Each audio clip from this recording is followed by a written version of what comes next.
Thank you so much for joining us on Straight Outta Savannah. I am super excited to be here today.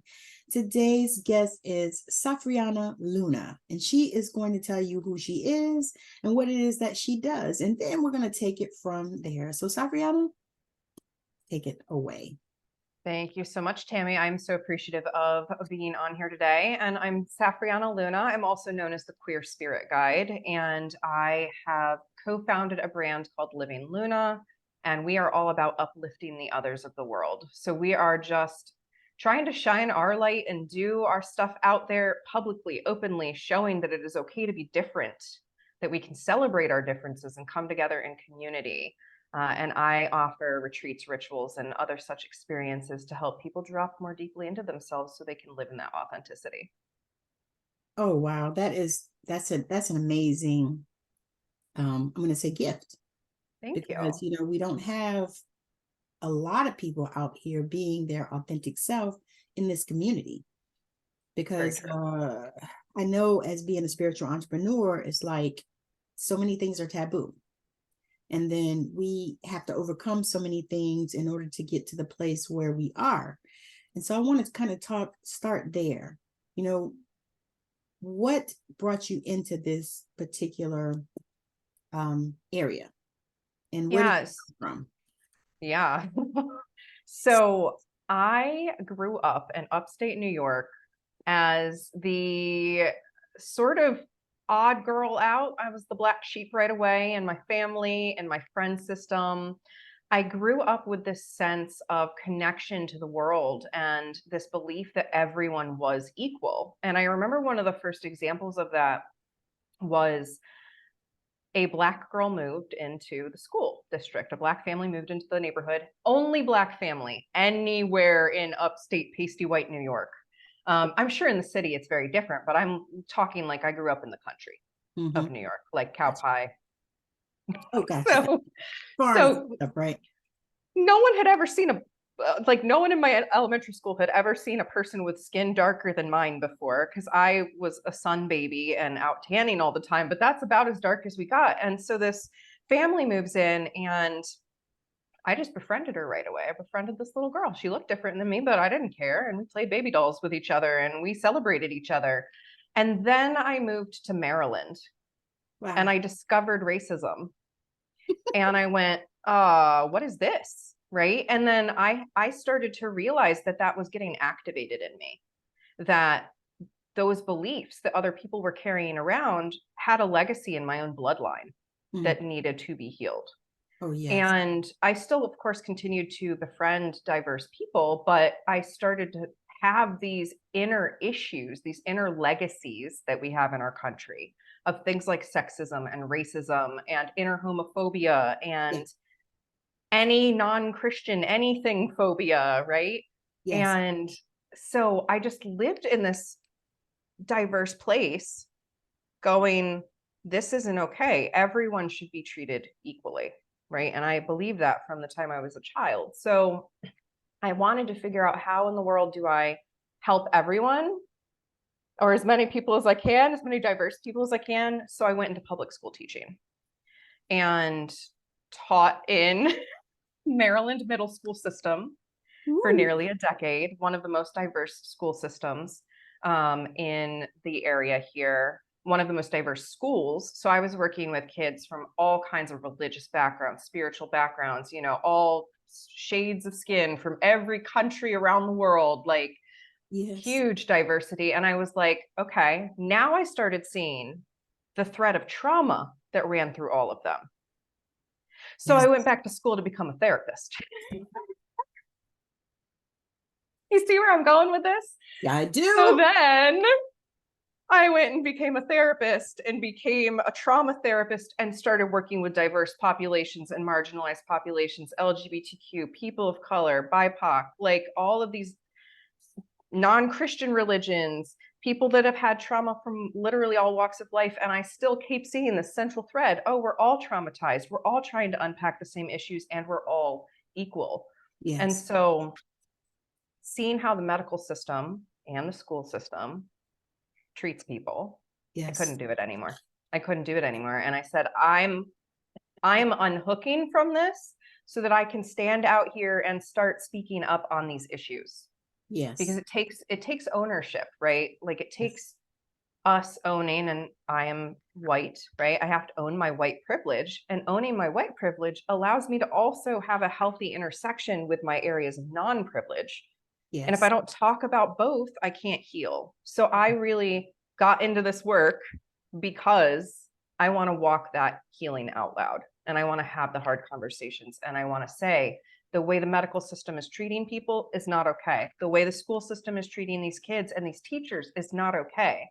The way the therapy world is treating its therapists is not okay. Yep. How we treat our spiritual healers is not okay. Yes. We don't view emotional and intellectual and spiritual labor the same way we do more masculine, patriarchal forms of labor. Yes. And I can relate to all of that. Yeah. Because I was in the medical field for 33 years. Nurse for 30 years. And I saw how it did. And I noticed and of course experienced too as a woman and as a Black woman, how they treat us, and Yep. I actually had a lot of that type of situations happening over the last year because I was sick. Never ever got a diagnosis. Nobody ever seemed to give a fuck about what the problem was. They were Right. actually looking at me and saying stupid stuff like, "Oh, we can't give you any opioids." I said, "I never asked for any, and I don't want any. I don't Right. do opioids. I want to know what's wrong. What What's is the underlying issue? right, so I can work on it because I know that in the medical system, well, they don't really give a fuck about anybody. All they care about is the dollar, big Mm-hmm. pharma, and they want to push drugs on you and all that stuff. And I saw that, and I was like you. I said I cannot do this system anymore. Right. Can't do it because when you're a person that are empathic and you care about people and you love people, you can't be involved in that system because it's so corrupt. I watched the video yesterday where this doctor was talking about it, and he said that he and his wife had stepped away from the death care system, and that's what he called it. He said it's not the healthcare system, it's the death care system. Yeah, And it I is. know that education is exactly the same because I actually have a few friends that they had to leave teaching as well because they had a heart to do it and they wanted to help the kids and the families and all that stuff, but they tie your hands. They do. They absolutely do. And, what was coming to mind as you were saying all of that is you were also more down in this helping role, right? You were directly helping people. It's the therapists, it's the nurses, it's the ones that Yeah. are literally pouring out this emotional labor, their intellectual Yes. labor, and often their spiritual and intuitive labor without realizing it, Yes. to Yes. really care for and connect soul to soul Mm-hmm. with other people and get to the underlying, what's going on. Yes. And it's like the people making the big money who aren't caring for the people, and they're stepping on the backs of the therapists and the nurses The and, people that are caring. yes, that are doing the care. And so it's completely off balance. That's not how it should be in any way, shape, or form. And it's not, it continues to perpetuate. I mean, we've got the prison pipeline in the public school. Okay, that's a whole nother thing. That's a whole nother thing. And then, the medical field, like the studies that came out that show that to this day, doctors still think Black people experience less pain than white Yes, people. absolutely. What? So when I had my babies, okay, I had two. These people let me labor for over 20 hours with both of them. And then at the end, I ended up having a C-section with Mm. both of them. And I think about that, and I actually was sitting one day with that, and I said, if I said, I'm grateful that I was born in this time. I said, because if I was born in like the 15, 16, 17, 1800s, I'd have died. Probably my baby would have died, and I had to be grateful for that. But then the other part why hell you let me labor for 20 some freaking hours, in the late 80s and the 90s when I had babies, why? Right. And then have to do a C-section. And they let me labor so long with my oldest that when she came out, she was purple. Mm. Yeah, because they had to Wow. get her out. They got her out in like 10 minutes. They were like, we got to do C-section, blah, blah, blah. Before I knew it, they whisked me in the operating room and they snatched my baby out so fast. And Wow. they took her away because she was freaking purple. So, I didn't even get to hold her You didn't get the immediately. bonding. Right. And so I think about that and I say, okay, and then with the next baby, I told them that it happened exactly the same way. I never dilated past 5. Never. Never got to 10. Never got to 7. None of that. And so I thought, and always in my mind, I think I never want to say, okay, so was it racism that they did me like that? You know what I mean? I try really hard not to go in that direction. Right. But when you see it and you know it, and you're, I don't know about you, I'm 54 years old. You see it and you know it, you feel it, you know it. Mm-hmm. And you, even if you try to say, no, maybe it's, not that, but you know it. Yeah. I mean, I see it all the time. I recently went to I'm not going to call it a retreat. I went on a vacation, we'll call it. And there were a group of us sharing on this vacation. And it was mostly a group full of white women with a couple of maybe ambiguous ethnic background, hard. Yeah. We shouldn't assume, we should not assume, Right. but you can start to assume when you get to different skin tones that they are non-white.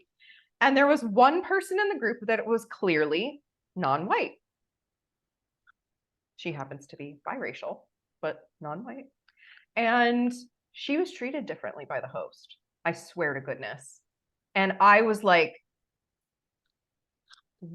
what is happening here? Yes. How is this? And I just got And off a was it call with supposed a to be a client the other day. spiritual retreat?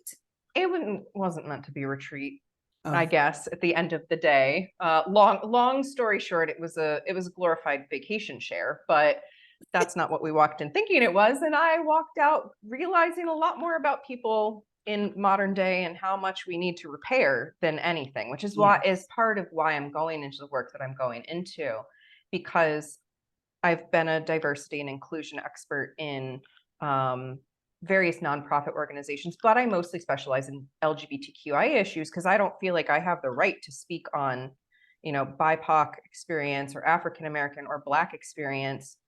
I can say this is how you could be a little bit less of an asshole, but I can't Right. speak to the experience. But I'm really realizing how many spiritual entrepreneurs out there and just businesses in general don't know the basics of how to be inclusive. The basics of how to be inclusive. Yeah. And that's a problem. It is a problem. And it's a big problem. And the thing is I'm usually that person in those rooms. Mm-hmm. Typically, and it for me, it's been like that since I was young. Because I was always in the gifted classes and all this stuff. And usually sometimes just me, sometimes it would be 2 or 3, but I was that person and I was used to it, Right. for me. But a lot of people that look like me are not used to that, but for me, I was, and I'm still that person. Sometimes there Right. are rooms that I'm in and I'm still the only one that looks like me, Right. and I got to a place where I have decided that I'm not going to tolerate any type of abuse in any way.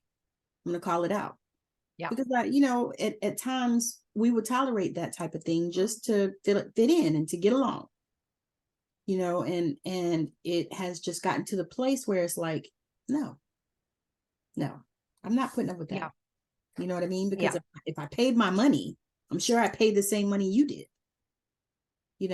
and if I took my time or if I was invited or whatever, you know what I mean? So that's a thing. So I appreciate the fact that you said that, you were in diversion and inclusivity, that word. Yes. You were diversion and Inclusivity. expert, but you realize that, you weren't qualified to speak from that vantage point. Mm-hmm. And a lot of people I've noticed that, they say, oh, I'm into diversion and, inclusivity and this, that type of thing. But you don't really know. You know what I mean? You've seen and you've heard and you've been in rooms, whatever, but it's no way for you to really know. Right. And for me, I have some friends I had to share with them. I said, you got privilege, and they didn't think they did because, they came from a poor family and all this kind of stuff. I said, it doesn't have anything to do with that. Right. I said, you have privilege because you can walk in rooms that easily that I might have to fight to get into. Yep. Exactly. And this person was like, no, but I feel like, this and that and third. And I said, no, I said, you got to look at it like this. I said, because this is what society sees. It has nothing to do with, whether I'm smarter than you or any of that kind of stuff. Right. Whether I have more education or whatever. I said, it just has to do with, surface stuff, the color of one's skin, which is so, idiotic. It really, and I mean, like when I think of those studies that say doctors think people with a darker skin tone can experience less pain, I'm like, but the same organs and the same brain and the Same same blood. everything else, it's literally just the skin tone.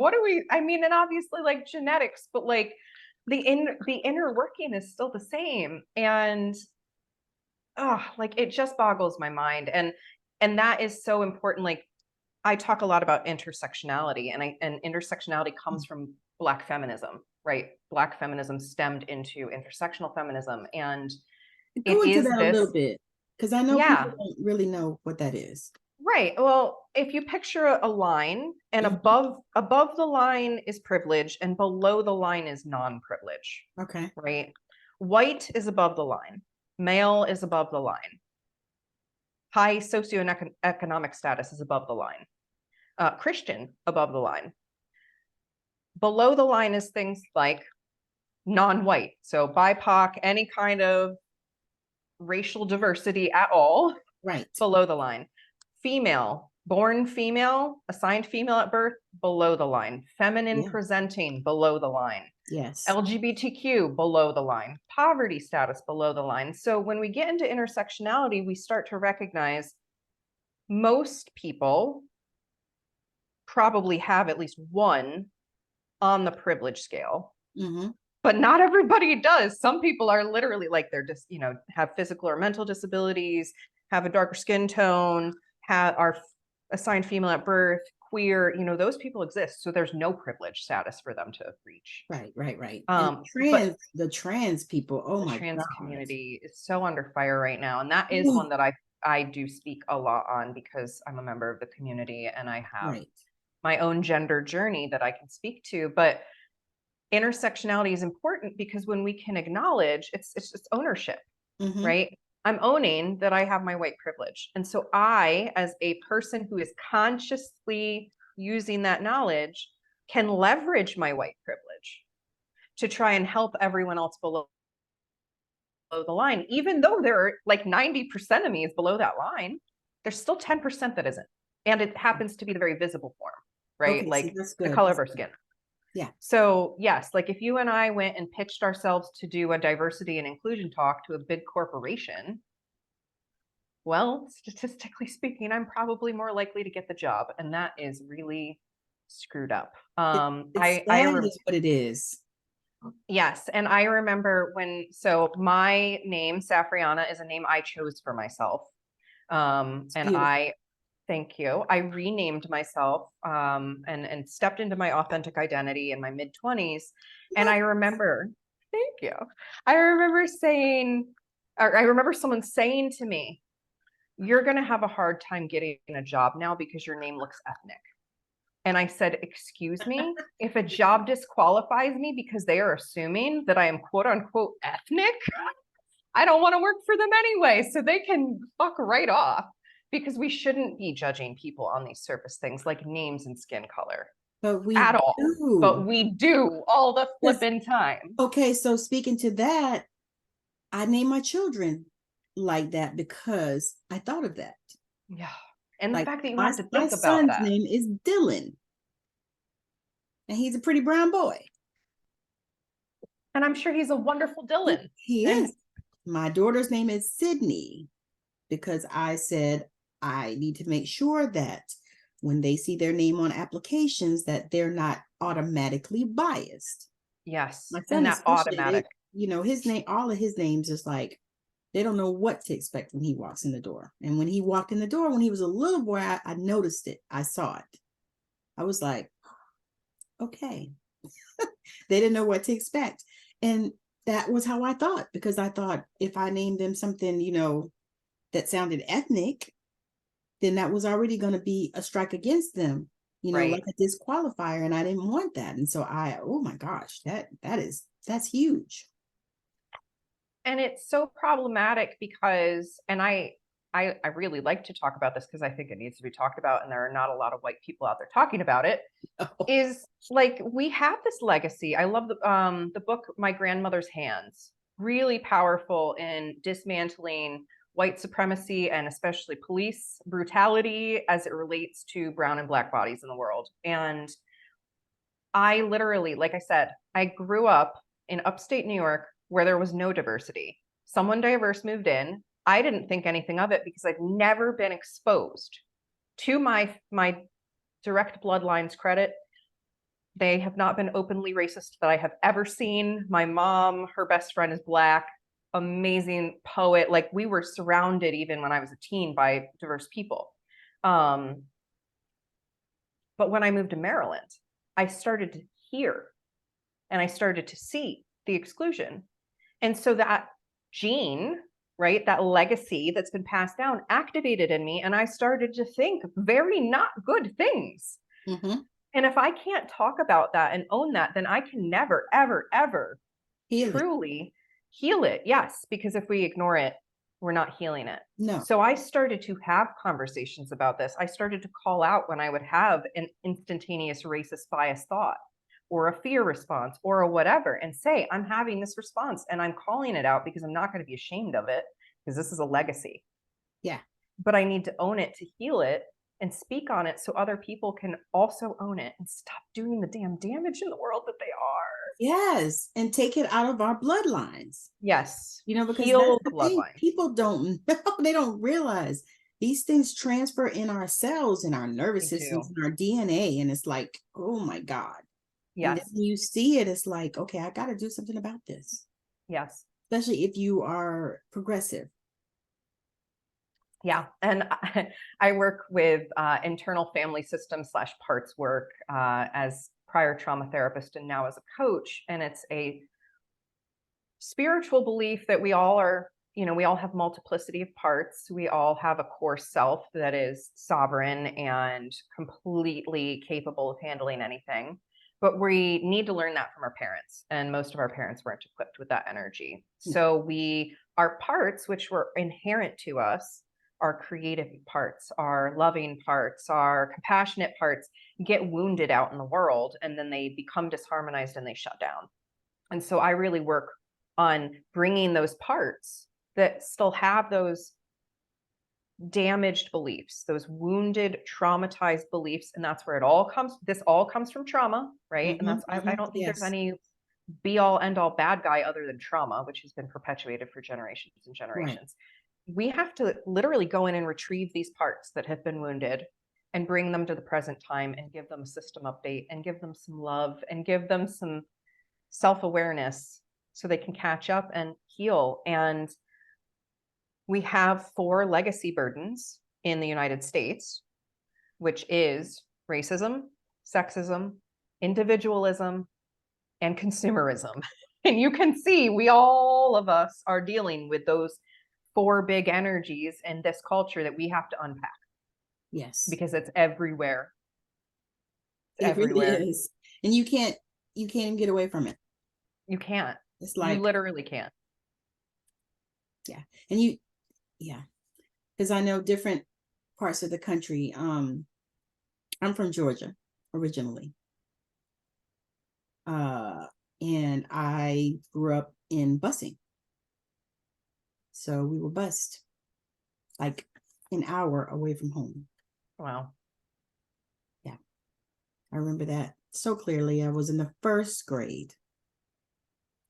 Yeah. So I can relate to all of that. It's like, okay, I remember that, you know. Yeah. And yeah, I remember the first experience that I had with racism, which was really funny because it was a girl that she and I were friends. And she was a little white girl, and she we were on the playground and she called me a nigger. Well, I had Oh, never been called that before at yeah. 5 years old or whatever, you know. And but I knew that it wasn't a good thing. You know, I knew Right. the word. So I slapped the piss out of her. That is certainly one way to handle it. I mean, yeah, but it was crazy because we were friends. Yeah. And what I realized later was that it was just a word that she heard her family use, Yep. you know, and she, you know, because we were friends. And they tried to suspend me. But my mother went down there with her little afro and she said, no, are you going to suspend the other girl? Because my child, you know, wouldn't do that unprovoked. Mm-hmm. And that wasn't right what she said. You know, my mother, she of course threatened to call the school board lady that they knew well. And mom threw her name out there and she was like, you know, I'll just call, you know, the lady and, you know, we could just handle that. And the principal was like, no, no, no, no, no. But Of it was course. something how it had to even get to that point, you know? Mm-hmm. And I remember that thing so clearly. I don't remember a lot of my childhood, but I remember that, which is crazy, Yeah. right? But anyway, let's get into how you started doing this the body work that we were talking about in the green room, because that's Yeah. huge, and I know that that actually probably integrates into this. Yes, it does. Because so we were talking about, I'll just, for those of you listening, we were having a great conversation. I'm so sad we weren't recording it because it was just lovely, but we're just going to have to keep talking, I guess, Yeah. about something that I've been studying for the last year. And I study with a group called Body of Nine. And it is this understanding that here on planet Earth, there are 9 different types of bodies. And this is across culture, across race, across gender, does not matter. We have 9 types of bodies that, for whatever reason, why 9? Why is this the way it is? I have no idea. I wish I had the answers, but the proof is so there once you see it. There are 9 types of people, 1 through 4 love eye contact and they make connections through eye contact of a very specific type. 5s through 9, they are more activity based in how they connect with others. And their eyes are used more for observation than they are for connection. And just knowing that alone, being able to know if I walk into a room with someone now, I'm a natural number 9, and I know they're a natural number 1. I know I need to honor that person with a lot of respect and dignity, not get anywhere near criticism or feedback, but a lot of positive reinforcement. And they really need soft, gentle eye contact from me. Okay. And they will benefit from me lifting my chin to look at them because natural number 1 is here in the throat. Oh, And so the kind of eye contact that ones make is soft and receptive and vulnerable, so vulnerable. And they have this deep connection to source immediately.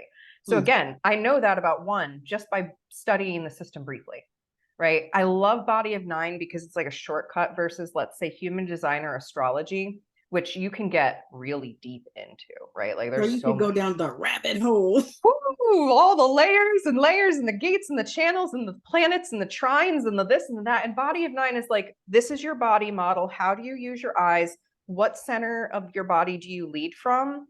And that informs how you communicate with other people. It Okay. impacts your general energy in a space. Nines, I'm a natural, again, I'm a 9. We don't like to use force at all. And we have an inherent understanding of unity and that all people are equal. Not Oh, every other natural number has that. so Not that's every other natural perfect number for has that. you. Yes. So I believe that we pick our body coming in Yeah. alignment with what our mission is. right? So Yes. natural number 3, for example, they are all about joy in the world. They have these big, vibrant, huge smiles with secondary smile lines, and they lead from their collarbone, and they are so focused. I'm like, that's got to be a natural number 3. Chef Omari, I always say his name wrong, but he's the chocolate guy that makes these like statues of. I'm like, he's got to be a 3. There's no way he's not, because 3's eyes are so able to hone in on the littlest details. And when I went out and I learned how to activate the other numbers, what was wild is I actually got to feel the change in my own body. My eyes would change and I would be able to see things differently because I was activating the power posture of the different natural numbers. Oh, wow. So it's fascinating. And again, it starts to really break down. There's no such thing as us being different. It's just we all have our own body, and there are certain models of bodies across culture that if we just know the other person's model of body, we can immediately connect with them in a different and deeper instantaneous level. Um, I Gosh, I could talk about it for hours, How did you hours and find hours. it? So I was on my own recovery journey from codependency and overcoming trauma and abuse that I had endured when I was younger and in my 20s. And I happened to go to like a self-development empowering event with Lisa Limata and Kayla Jetta of the Rise Leadership Circle. And I just was networking. It was my first time networking. I was terrified. And I met a woman named Jess Verrill. And Jess was writing. Jess is a publisher, House of Indigo Publishing, and she was working on a multi-authored book on parenting. And for some reason, I had the loudest call in the world to get in this book, which was really weird because I'm not a parent. I've Right. lost children, and I have had bonus children or stepchildren, whatever you want to call them, but I don't have any biological children of my own at this time. So I was like, why do I want to be on this book about parenting?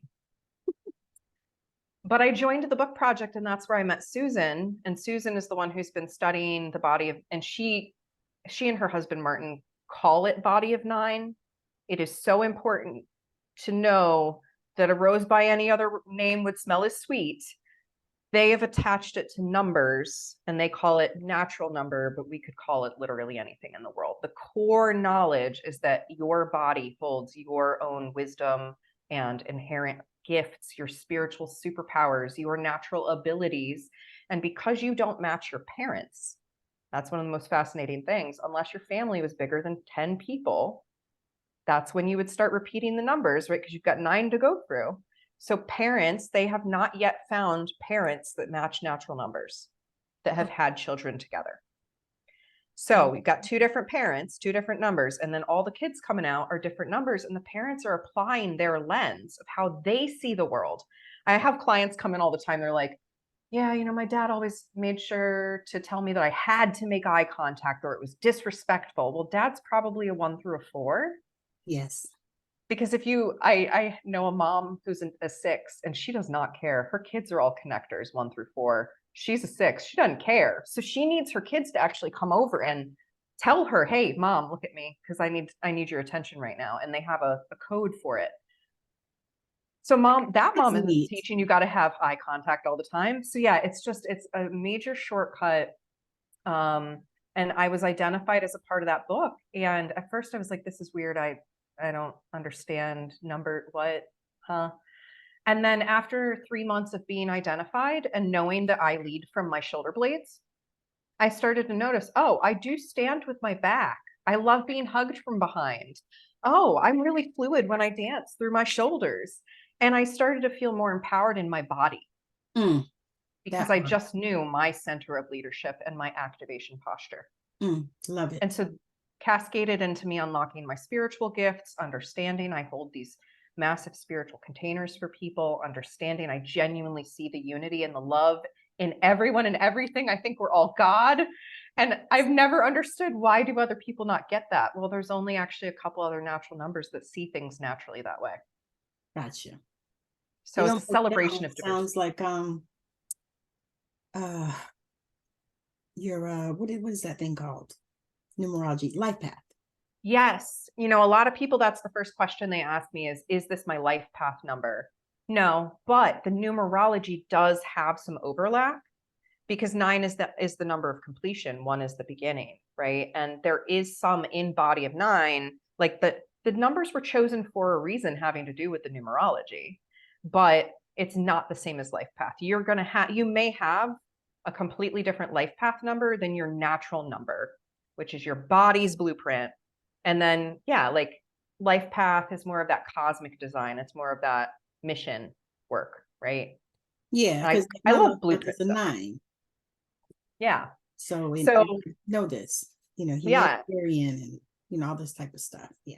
yeah. So that's really interesting because where there is that numerological overlap, we can see how the body governs and then how the spiritual purpose or the mission governs differently. And Yes. why did you pick the body you have, right? How is your body uniquely equipped for your mission? That's what I want to know. Because Well, hey. if I picked it, I think I would want it to be, a little smaller.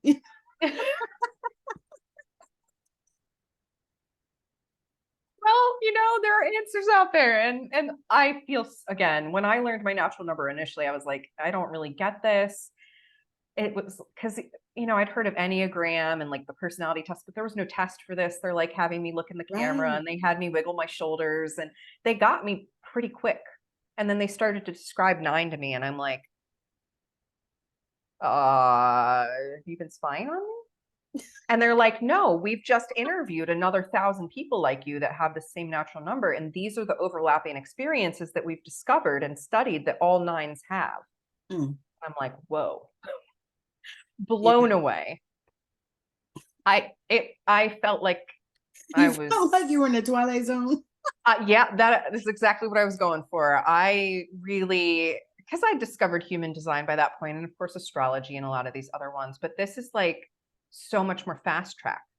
Well, You to don't me, have to it seems like study. it's streamlined. It's so streamlined. Because human design, oh my God, like I said, I know a little bit about it and I know what mine is and I kind of have some ideas and stuff like that, but it's like, oh my God, you could go all in. Like, You could go you all know, in. for me, I don't have any colored centers, so that actually is kind of good for me. So I don't have to worry about any of that. But then you got the gates and the other numbers on the side. Uh-huh. And I'm like staring at it going, huh? Whereas if you just attend, so I'm a practicing partner of Body of 9 and I'm learning how to identify people. It is the hardest thing I've ever done in my life. And natural number 9s pick up things very easily. Never in my life had I ever been challenged the way that I was here, but I'm looking at people's bodies and their eyes in a totally new way. And I'm like, how does Susan see all this shit? And Martin's always being like, she's been doing this for 20 years. She's pushed on 8,000 people. Like, it's It's okay. okay. Give It's yourself okay. grace. But just in one workshop, learning, I took a quick workshop with them where I just learned the basics of 1 through 9. What do they look like? How do they make their eye contact? How do they show up in the world? And that alone, that paired with learning my most intimate family's numbers, the relationships healed so much in a matter of weeks. Oh, that's amazing. Weeks, because my sister's a natural number 8. Natural number 8s root through the earth. They're so grounded. They are in their bodies. They feel everything in their bodies. Very acute eye contact when they do make it. They're observing. Their eye contact can kind of look a little sharp. And they need stability and consistency more than anybody else. And they will extremely, extremely experience disappointment if you say you're going to do something and you don't. Everyone else, you say you're going to do something and you don't, they're like, oh, that's obnoxious. But 8s, they might abandon you if you if you say you're going to do something and you don't. And after learning, she was an 8 and learning the basics of 8, I went to her and I said, I am so sorry for all of the times that I've energetically been prepared to show up for you, but then I didn't have the physical follow through. And so it looked like I was abandoning you, or it looked like I was not keeping my word. And I'm really sorry. And I'm going to do better to only tell you I can do things if I can do them, and I can definitely do them. Yeah. So they And feel she was ghosted. like, thank you so much. Yeah. She felt seen, she felt heard, and I've been able to stick to that because I know she needs me to be really consistent And she also needs me to give her her time to make her own decisions, which is 8s take longer than anybody else usually to come to really hard decisions. Okay. Yeah. So That's so 101 neat. right there. And I was just able to instantly connect with her in that way. That is so neat. So now were you able to see what your parents' number was? So what's really interesting, a lot of us will marry parents of, or we'll marry our parents' natural numbers. We'll end up with one of them. And my father passed away a couple years ago, and we've been trying to kind of like look at old photos and do our best guess, but you really need to be able to see the dynamic movement, because in photos, Gotcha. a lot of us are posing, we're wearing makeup, we're, done up, whatever. But my relationships thus far have almost exclusively been with natural number ones. And we're pretty sure my mom is a 5. One of the things that can impact being identified is obviously if you're wearing makeup when you show up to the call, or because that changes how your eyes look. But also trauma, plastic surgery, things like that can impact how because we can collapse around our numbers. I think I was collapsed around my 9 for a really long time. So 9s are very misunderstood because we're out here trying to make all the positive impact while using no force. And so people think we're being passive or we don't care. When we pay attention, our faces are actually very blank, and our eyes look glossy and like we're gone, but we're actually more there. Like all of these things. So anyway, we think my mom's a 5. We need to get Susan and Martin or me better trained to be able to push on her a little bit more, because she's had so many experiences and she's had some surgical stuff that has changed her body shape. So I like the way you did that. Yeah. And we're pretty sure, because her current husband is a natural number 1, that chances are my dad was also a natural number 1.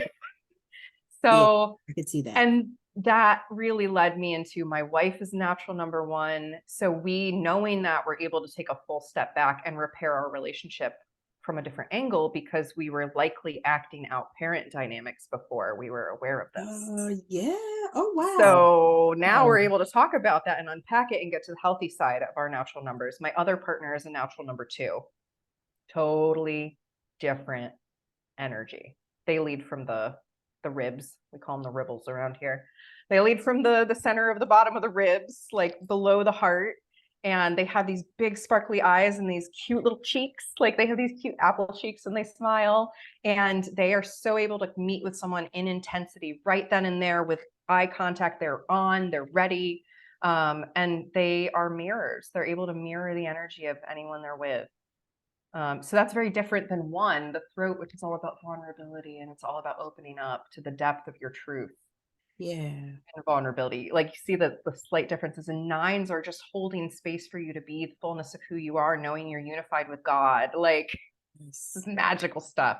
It is. 3s are bringing the joy. 4s bring the depth of emotions. 5s bring the framework to the world and a connection to source. 6s bring leadership and dynamic energy of what's alive in the moment. 7s are our visionaries, and they see all the possibilities.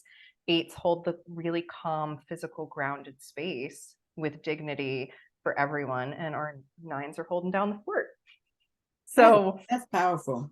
Yeah, and when you know everyone's number, and you can bring everyone together in a corporation or a family, knowing that, think of the work you can do together. I was going to say that sounds like powerful work. I mean, because I haven't heard of it before. And so it's really intriguing to me, and it sounds like, just like you said, more streamlined and simple than astrology that takes you, people will look at me and they're like, well, do you know astrology? I'm like, no, I know my sun sign. I know my moon sign. I know my rising sign. I now know my Venus, but that's really about it. That's where I'm at too. And for some people, it's an awesome special interest. And I love working with practitioners who specialize deeply in these things, because they can teach us so much.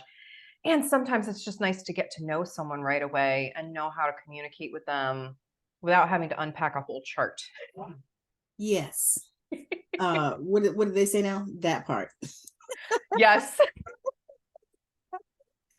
Because I tell you, I thought about it one time. I was like, I maybe I'll study astrology, and I started looking at that stuff and my eyes started crossing, and I was like, No.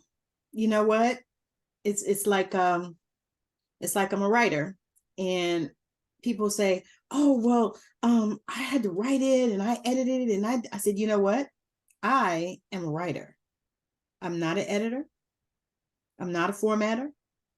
I'm not a cover designer. I'm not any of that shit. I write the story. That is Yeah. what I do." I said, Yeah. so I am, truly one of these people that have learned that I'm gonna stay in my lane, Yes.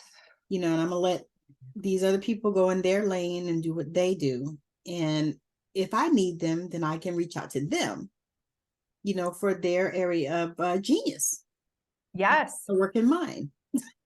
I love that. And that is, we are not meant to go it alone. No. We're not meant to go it alone. This legacy that I was talking about earlier of individualism has got to go. We are meant to work in community. Yes. And if you, what I've noticed lately is that a lot of people are trying to create communities, because I've been in a bunch of different like Zoom rooms with people that, are having virtual teas and happy hours, and I call mine the power hour, different things that we're doing. And that's been a lot of fun. Mm-hmm. And I didn't think I would like it because, to be honest, I am an introvert, really. Yeah. But I was like, you know what? I need to do this. And so I've done a few different ones. I have one, she was reaching out to me. She's like, well, are you going to join? Because, it's $39 a month and this and that. And I was like, well, that's not what I'm going to do right now. But I appreciate it. And it may come a time when I will do it. But I've been in a lot of different rooms and I noticed that people are just like creating community. And I think Yeah. that's great because we Yes, need it. we do. We need it. It's like we crave it, especially after this pandemic. Ooh, yeah, seriously. And it's taught us the importance of community. And I hope that that is a spark that, in the scheme of things, as awful as the past several years have been, that we're really, really able to unite in now. And without it, I wouldn't have probably met Susan and Martin in the Body of Nine community. I wouldn't have gotten into my spiritual work because I would not have been pushed out of my comfort zone at the Yes. agency, right? Like, so I hope we can take the gifts that are offered to us, mourn the losses, grieve the losses, feel it, but still move forward in the fullness of who we are. I have a friend that used to say, she used to call it the gifts in the garbage. Mm. And I was like, yes. We describe it. That. Exactly. It's like, take the gifts and run with them because, it did bring some gifts, especially when we start shifting our perspective. For me, it brought sickness so that I could step out of the spiritual closet and start doing this work that I know that I was put here to do. Yes. It was like, all kinds of things. I ended up with long COVID, which has been really horrible. Yes. Oh. I thought I was having early dementia because my Oh. short-term memory was like, and over this last, let's see, what was that, September? So what? Almost a year now. I was dealing with that, and healing from it, and sending energy to myself and also receiving it from other people. And that's another thing too that I wanted to just share. Now for me, I listened to the what are we talking about? The legacy of individualism. Mm-hmm. And so for me, I was always this person that, I just wouldn't reach out to people, and so I learned that a friend of mine actually told me one day, we were talking, and I've never met her in person. She's another amazing online person that I met. We've never met in person, but we've been friends for, I don't know, 5, 6 years. And she said one day we were talking and she said, you know what? You got to let somebody help you. And I was like, she's right. She's right. Yeah. And so I did. I started, allowing other people to, work in my energy, because I was working in my own energy and sending my own self healing and doing my own Reiki on myself, and all these other things, that these courses and classes and stuff that we're certified in, 50,011 things of them. Yeah. Yep. Feel that. So I said, okay. And so I started doing that, and I started, seeing the difference and receiving. And then I realized, I thought about it. I said, I said, it's just like a massage therapist. You can't do your own massages, It's very, very true. you know? You might be able to massage your feet, your Right. other hand, maybe your shoulder, but you're very limited on how far you can go. Exactly. Yeah. And it's like, okay. And I was resonating with this, what you were talking about, how we really have to get out of this, because to me, that was a part of it. Mm-hmm. You know, it's like, okay, I'm good. I don't need, anybody else. I'm good. I'm all right, you know. And, just being able to step into this place where, we are, forming communities and being a part of communities and actually opening up. Because what I notice is a lot of people are so closed and shut down, Mm-hmm. especially after this pandemic, Yeah. And I because think there's so much it's isolation. isolation and not understanding people and not seeing them for who they are. But this, I call it I call it the mythical number 0 in Body of Yes. 9, right? Like this Yes. idea that we're all the same, that we're all one size fits all, that everyone can come back to this like neat sum 0. No, we're all different, Yes. and we need to celebrate those differences Yes. And and come love together in on each other community. because of them. Yes. It's And like, come together in community. yes, can we do that? I believe we can. I was going to say, do you feel like we can do that in our lifetime? I want to say yes. I'm going to have faith that yes, it's possible in our lifetime. I think that it's going to take radical things like bringing Body of 9 to the forefront where we can celebrate people's superpowers and differences in different ways. I think it's going to take more diversity and inclusion educators coming out who have done their own work on their own niche, non-privilege, that can leverage whatever bits they have or have connections with people that have leveraged their privilege to start getting in more places and speaking. We're not going to get there with silence. We're No. only going to get there with more vocal acceptance and celebration of each other's differences. I feel like that's a part of my mission for interviewing spiritual entrepreneurs, because I feel like, we need platforms. There's a few, because I love Next Level Soul. I love that. And I love what's that girl? I was watching her yesterday, Deja Blue. I love her podcast, and a few of the other ones, but I feel like this is a part of my mission to help to get spiritual entrepreneurs out here. Because a lot of them, they're afraid to get out there because, a lot of us are afraid of judgment and all these Yep. other things that come. But I feel like, that is something that, I've been called to do. Mm-hmm. And I also love it too. Yes. And that is the more we can embrace the joy with what we're doing. And when we are able to unlock our blueprint, when we're able to step into the fullness of our gifts, we can stop buying into this screwed up capitalistic system of one size fits all and start reinventing ourselves, our ways of moving through life. And we can start healing out loud and showing other people it's possible to break away from that too. That's really what I'm doing in my mission. I was going to say, I'm so excited about that, because when I was listening to you say that, you know what I heard? Michael Jackson healed the world. Mm, That's what I heard. I was yeah. like, we could just heal the world. And I don't know about you, but I listen to his Earth song quite Mm-hmm. regular. Like at least once a week I listen to it, That's a great song. because It really is. it was so deep. Yeah. And Yeah. you could feel his heart. You'd feel him. It's like, oh my God, because oh my God, I could talk about him all day, because I feel like he was just so full of love, and he was misunderstood, and I feel like his mission was to heal the world. Right. Yeah. Yeah. Yeah.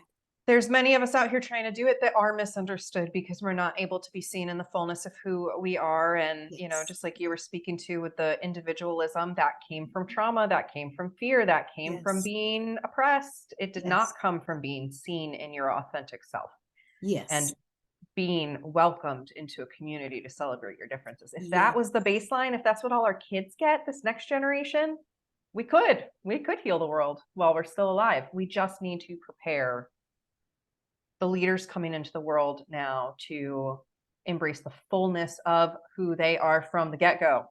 Yes. I think Yes. that's going to be the turning point. Absolutely. And I agree wholeheartedly with you. So now one more thing I want to ask you. If there was anything in the world that you could change, what would it be? Anything in the world that I could change, what would that be? I mean, I think it would be judgment. If I could change and remove one thing, it would be judgment. Because and I would replace it with curiosity. Because if we can approach everything with curiosity, it changes the whole game. Yes.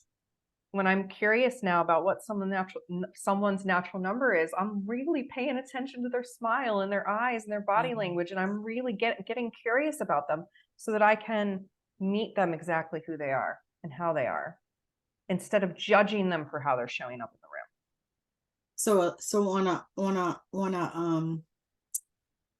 uh on a superficial level, what would you say my natural number was? So I'm not supposed to, because I'm not fully trained, make guesses. But what I do notice right away with you is that you do seem to match my energy in the room, right? I feel like when I get excited, you get excited. And when I come down, you come down a little bit. So I see that reflective quality in you. You do have some real cute cheeks and a great smile. So, and your mission in the world seems to be connecting people. Yeah. So my initial impression is that I believe you could be a connection number. But that is all I will say right now. Mm-hmm. And that's because fine. I'm because what can happen is if we guess somebody's natural number without being sure, and they go and they start looking into that and they start seeing themselves in that framework and that's not who they are, it creates more dissonance. Yeah. When we tell someone their natural number, it should feel like a homecoming. It should be like, thank God they finally know who I am and how to see me for who I am, not that doesn't It's really like fit. this. It should be like this. Oh, Thank goodness. And it might take, they always, sleeping on it is good. Let it sink in because you'll have activated it. If they get your natural number and they're like, we're pretty sure you're this, and you activate it in your body and you sleep on it, you tend to wake up the next morning feeling, I'm a little more in alignment. Versus if we were to tell someone the wrong number, and put that out there and they activate that, they might start to feel even more foreign in their body because they haven't mastered their own natural state. It's like we're really unpacking the nurture, right? The oh, nurture yeah. masks our nature. So Yes. what we're doing is we're peeling back the nurture and we're seeing the nature of the body underneath. And when we see that, we start to step out more vibrantly and authentically. So I don't want to mistell you and lead you astray, but I can absolutely help you or anyone else figure it out with the right tools. I If you was gonna say, I wanted the people to see, you know, how that could work. That Yes, was really, that was what I wanted to hear. I was like, that was perfect. Um, perfect. I can relate to that too, because when I first figured out my human design, um, the time of my birth I thought was a different time than it actually was. Yep. And so when I did it at first, I thought I was born at 11:30 a.m. I'm born on the 1st of November. My mother told me that I was born just after midnight because she said that she held her legs closed because she didn't want me born on Halloween. Well, and that changes the perspective of things with regards to human design and astrology, but It it does changed the not whole change your human design. design. Yeah, or it does not change your natural number. And So I thought, whoa, because I thought I was a projector. that's a huge difference. Yes. And then when I Huge found difference. out, well, I didn't really even align with being a projector either, because I was trying to figure, I was like, I don't know about this. And then I was like, well, maybe that's just not for me. And then when I found out the real time and I did my chart and it came up reflector and I started looking at it, I was like, you know what? I kind of do align with that because I Mm-hmm. do notice that, I need downtime. I have Yeah. to have it. I need alone time where it's just fucking me, Yes. and I noticed that and I've always been that way, Right. so I was like, okay, I can see, some aspects and stuff like that. But anyway, any last words that you want to say? And then if you have any programs or anything that you're doing that you want to share, or any, anything that you are, building, or Yeah. anything, just share that. And also share with the people where they can connect with you the best, because some people like Facebook, some people like Instagram, some people like LinkedIn, whatever. Oh yeah, there's a billion things out there. I mean, my final words would be that I believe in you and your authenticity. And I believe that the most important thing you can do to heal the world is to work on stepping into your authenticity, because like cells in a body, every single cell counts when it comes to the health of the whole being. Mm. So, yes. And where you can connect with me, the easiest way is to go to livinglunas.com. So that's the word living, like, I don't know, young living Luna, like the moon, with an S at the end, because we're living Lunas and we have a big, bold mission. Or Safrianna.com, just my first name.com.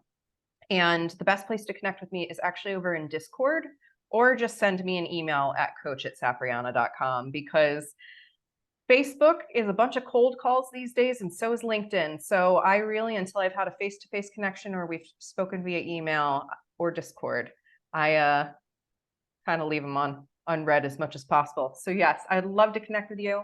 And if you are looking for a gift for yourself to really play this year, I am hosting a retreat in Sedona for the 12/12 portal and the last new moon of 2023 with my beloved friend and fellow natural number 9, Mary Gooden. So you can just guess that is going to be this beautiful spiritually held space. We have a natural number 2 coming in to cook for us, plant-based meals. All you got to do is get there, and then we are going to shower you with love and gifts and art supplies, because we're going to be in the energy of inner child healing without a curriculum. That is so Yes. good. Yes. So good. So that is where I want everybody to come join me there. So far, the crew is a bunch of like star seeds and spiritualists and artists and writers and just awesome people. And I also have a spiritual community for anyone. It is open. It is meant to be diverse. It is not one religion. It is spiritual self-expression and sacred self-mastery. I call it the Sacred Moon Circle because it's just an easy name. We meet on new moon, full moon, and a manifest your month call, as well as the 8 holidays of the wheel of the year. So we celebrate all the seasons together and the transitions throughout. We really go with the rhythm, and you just get to show up authentically in that program and journal or meditate or do art or whatever you need to do, as I lead channeled meditations and light language and whatever sparks in the energy that night. So it's a great time. I love it. I love it. I love it. This stuff geeks me out and I love it. Yes. And it's just cool for people to come together and be celebrated for who they are and what they do. Yeah. So thank you. We need love. We do. All of us. Yeah. Every single one of us, we need love. And I tell people, I'm like, if you don't feel like you need love, what do you need? I said, because you know what my thing is? Love is the principal thing. Yes. Love is all source. Love is magic. Love is unity. Yes. Yes. So I'll have all of her details in the show notes, as well as her links, how you can connect with her. I believe she has her Discord community as well as website and all that stuff in there. So you'll be able to click on those. There'll be clickable links. And I'm so super excited just to be here with Safrianna, because this has been so amazing. I definitely want to stay connected, and we might have to do a part 2. Absolutely. Absolutely. So thank you so much. I want to thank everybody for joining us here. Thank you for joining Straight Out of Savannah with my guest, Safrianna Lughna. This has been such an amazing show. She is such a powerful, powerful spiritual entrepreneur. And so with that being said, if you are wanting to join me and be interviewed on Straight Out of Savannah, you are a spiritual entrepreneur changing the planet, come and join me on Straight Out of Savannah. And I'm just super, super grateful for you watching and listening to the show. And I would love it if you would make sure that you share, that you like, share, and subscribe to it if you're watching it on YouTube. And also if you're watching it on Spotify or wherever you get your podcasts. because this podcast is available on Amazon Music, iHeartRadio, Spotify, Apple, Google, Radio Now, Radio Breaker, Listen Now, anywhere that you listen to your podcast. So again, thank you so much for joining us on Straight Outta Savannah, and I hope that the rest of your day is magical. Bye now.